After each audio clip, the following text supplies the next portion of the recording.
بسم اللہ الرحمن الرحیم۔ امجد بھٹی اردو ماسٹر کے ساتھ آج پھر آپ کی خدمت میں حاضر ہے۔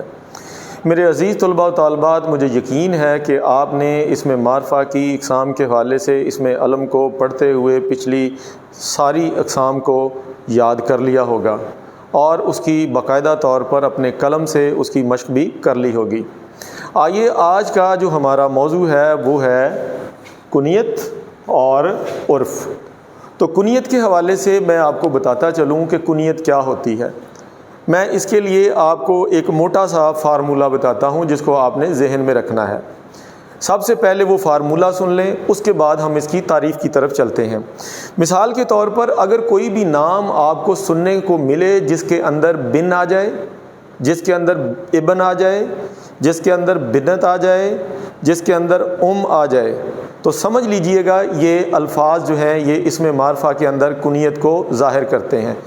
اہل عرب کے اندر باقاعدہ طور پر جب اپنے بچوں کے نام رکھے جاتے تھے تو باقاعدہ طور پر اس چیز کا خیال رکھا جاتا تھا کہ اس میں بن، اگر بیٹا ہے تو اس میں بن آئے گا، بیٹی ہے تو بنت آئے گی، اور اگر کوئی والدہ ماجدہ کے نام سے اگر کسی کو پکارا جانا ہے تو پھر اس کے ساتھ لفظ الف پیش اور میم کو ظاہر کیا جائے گا۔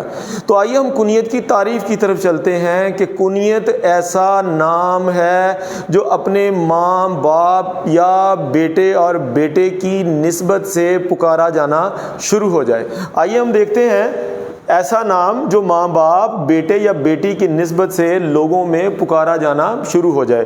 مثال کے طور پر ہم نے اہل عرب کی بات کی تو بچوں کے نام جو ہیں وہ ماں باپ کی نسبت سے ہی رکھے جاتے تھے۔ تو آئیے دیکھتے ہیں کہ یہ وہ میگنٹ تھا جو میں نے آپ کو دیا کہ جس نام کے اندر بن آ جائے، جس نام کے اندر ابن آ جائے، جس نام کے اندر آ جائے، جس نام کے اندر بنت آ جائے اور جس نام کے اندر شروع میں ابو آ جائے۔ تو آئیے دیکھتے ہیں محمد بن قاسم، تو دیکھیے گا یہاں پر بن لگا ہوا ہے تو یہ کنیت ہے۔ ابن حیدر، حضرت علی رضی اللہ تعالی عنہ کے بیٹے جو ہیں وہ ابن حیدر۔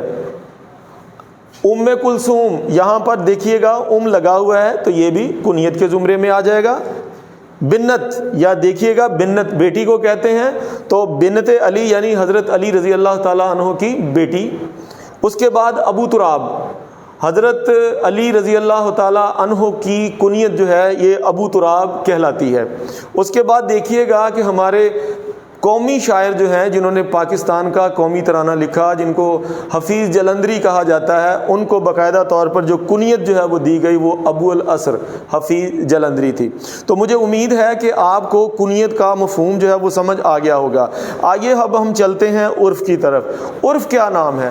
آپ نے دیکھا ہوگا کہ اکثر طور پر ہم اپنے بچوں کے نام تو رکھتے ہیں لیکن بڑے ہی پیار سے ان کو ایک چھوٹا سا نام دے دیتے ہیں جس سے وہ اپنے گھر بھر میں پورے عزیز و اقارب کے اندر وہ مشہور ہو جاتا ہے۔ لیکن کچھ نام ایسے ہوتے ہیں جو اہل محلہ جو ہے وہ اپنے محلے کے نوجوانوں کو ان کی حرکات و سکنات کی وجہ سے ان کو کچھ نام دے دیتے ہیں۔ مثال کے طور پر اگر محلے میں کوئی بچہ ایسا ہے جو رنگ کا بہت ہی زیادہ سیاہ ہے تو اس کو کالو کالو کہہ کر پکارنا شروع کر دیتے ہیں۔ اس کے بعد دیکھیے گا اگر کسی کا نام عبد الرشید ہے تو اگر آپ گاؤں میں رہتے ہیں تو لوگ اس کو چھیدا، شیدا یا چھیدو کہہ کر پکارنا شروع کر دیتے ہیں۔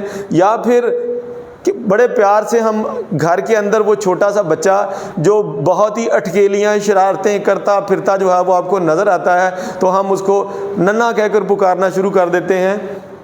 اور پھر بچہ چھوٹا ہی ہوتا ہے اور وہ منہ سے جب بلبلے نکالتا ہے تو ہم اس کو ببلو کہنا شروع کر دیتے ہیں، لیکن وہ بچہ عمر میں جوان بھی ہو جائے، اس کی شادی بھی ہو جائے، وہ بچوں والا بھی ہو جائے تو ہم اس کو پیار سے وہی کہتے ہیں، اچھا وہ والا ببلو جو وہ چھوٹے ہوئے بلبلے نکالا کرتا تھا۔ اب دیکھیے گا عمران، بہت خوبصورت نام ہے، پیغمبر کا نام ہے، تو آپ دیکھیے کہ عمران عرف مانی، اس کو مانی مانی کہہ کر پکارنا شروع کر دیتے. ایون دین گھر کے افراد بھی اس کو مانی ہی کہنا شروع کر دیتے ہیں. پھر دیکھیے گا کامران. کامران بھی بہت ہی خوبصورت نام ہے, کامران و کامیاب ہونا, لیکن ہم اسے پھر کامی کامی کہہ کر پکارنا شروع کر دیتے تھے. تو اب دیکھیے گا ہم نے آج کے اس میں علم کے آخری 2 موضوعات, جس میں کنیت تھی اور جس میں عرف تھا, اس کو ہم نے مثالوں سے بہت اچھے طریقے سے سمجھ لیا ہے, پڑھ لیا ہے, یاد کر لیا ہے, یاد ہو گیا ہے. تو لائک کو پریس کر دیں, نئے ہیں تو سبسکرائب کر دیں, اس کو شیئر کر دیں اور بیل آئیکن کو پریس کر دیں. بہت شکریہ.